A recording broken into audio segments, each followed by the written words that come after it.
कर्मचारी आता संपावर गेले। काशीबाई नवले मेडिकल कॉलेजच्या कर्मचाऱ्यांचं देखील आंदोलन। गेल्या 8 महिन्यांपासून पगार नसल्यानं काम बंद आंदोलन केलं जातंय, तर सलग दुसऱ्या दिवशी कर्मचाऱ्यांचं काम बंद आंदोलन आहे। पगार मिळणार नाही तोपर्यंत मागे हटणार नाही अशी भूमिका आता आंदोलकांनी घेतलेली आहे।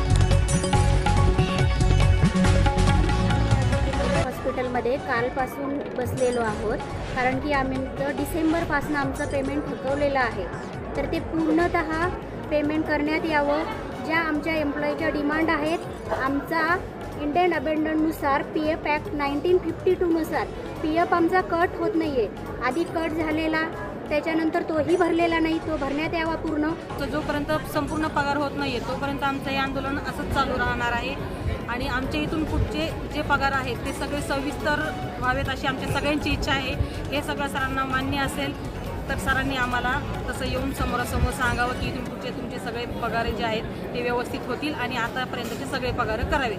तर हा आमचा संप आहे, हा चालूच राहणार आहे। हे आंदोलन एकदम छान पद्धतीचं पहिला दिवस पार पडला, आजचा दुसरा दिवस आहे आणि आम्ही रयत महाराष्ट्र जनरल कामगार संघटनेचा कालही पाठिंबा, आजही पाठिंबा आणि जोपर्यंत यांना न्याय मिळत नाही तोपर्यंत आम्ही यांची साथ सोडणार नाही। आता आम्ही हॉस्पिटलचे जे डीन आहेत पाटील साहेब, त्यांना आम्ही एक निवेदन देतो। पोलीस स्टेशनला एक संबंधित कुणी गालबोट ह्या छानशा आंदोलनाला लागू नये याच्यासाठी पण आम्ही एक निवेदन देतो।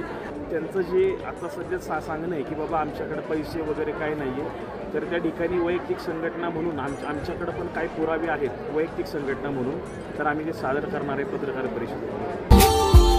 Subscribe now and press the bell icon. Never miss an update.